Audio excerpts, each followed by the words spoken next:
Hey everyone, welcome back. In this video, I am going to explain exactly what a cluster is and how it powers modern high-availability infrastructure. And you know why this matters? Because if your application relies on a single server, you are one hardware failure or one traffic spike away from a complete outage. By the end of this, you will understand how to connect independent machines to act as one single, resilient system. Let's break down the architecture that keeps the world's largest platforms online, moving from the simple concept to the complex implementation. These are the topics we are going to cover in this video, so do not skip ahead. Watch all the way through to actually understand this properly. Quick note before we dive in, this channel shares practical IT tutorials every week, so if that's useful to you, hit subscribe and join our WhatsApp community linked in the description for more resources. Think about an e-commerce site during a flash sale. If you have only one server and it crashes, your entire checkout pipeline dies. You cannot scale out, you cannot perform maintenance without taking the site offline, and you have zero redundancy. Clustering is the industry-standard solution to this problem, allowing you to pool resources across multiple nodes to ensure that if one fails, the rest continue to serve traffic without interruption. Technically, a cluster provides high availability, load balancing, and parallel processing. It abstracts away the physical hardware, so your application sees a unified resource pool. Just like those paramedics, the cluster nodes coordinate their state, ensuring that the work is always being performed by healthy, capable members of the group. Before we jump into the commands, make sure you have your environment ready. You need multiple nodes, as a cluster of one is just a server. If you want the complete deep dive on Kubernetes fundamentals, we already have a full course on this channel. You will find the link in the description. Once your machines are reachable over SSH, you are ready to configure the clustering layer. This diagram shows a classic high-availability setup. The load balancer acts as the entry point, distributing incoming requests across your nodes. Notice that Node 1 and Node 2 are effectively clones in terms of functionality. If Node 1 experiences a hardware failure, the load balancer detects the health check timeout and routes all traffic to Node 2, while the database layer remains shared or replicated to ensure data consistency. We are using the Pacemaker and Corosync stack here, which is the gold standard for high-availability clusters on Linux. We first update the package list, then install the clustering software, and finally start the PCS daemon. This daemon is what allows us to configure the cluster from one machine without manually editing config files on every single node. You should see the status as active and running. If you see inactive or failed, check your logs using Journal to see if there is a port conflict. Remember, these services must be running on every single node in your intended cluster for the authentication handshake to succeed later. This is where the magic happens. We authenticate the nodes to each other using the HackCluster user credentials, define the cluster name, and then start the service across all members. This command synchronizes the cluster configuration files across the network, ensuring that every node knows its identity and its peers. The output confirms that both nodes are online and part of the cluster.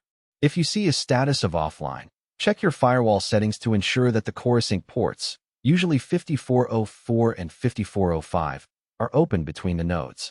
A cluster is useless if the nodes cannot talk to each other to agree on who is the master. In production, you never point traffic at a specific node IP. You use a virtual IP address. Here, we create a floating IP resource.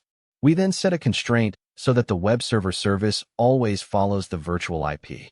This ensures that if the web server process dies, the entire VIP moves to the healthy node, and your users never experience a connection reset. This output verifies that both your virtual IP and your web server are active on Node 1. This is exactly what a senior engineer expects to see when they run a status check. If the node fails, the next line in this output will automatically change to say, started Node 2. This is the split brain scenario. It happens when the network between your cluster nodes breaks, and both nodes think they are the only survivor, trying to take over the virtual IP simultaneously. This can lead to massive data corruption. The root cause is almost always a lack of redundant network paths or a missing tiebreaker node. The fix is to configure Stoneth, which stands for shoot the other node in the head. It allows a node to forcibly power off another node if it stops responding, preventing the split brain condition.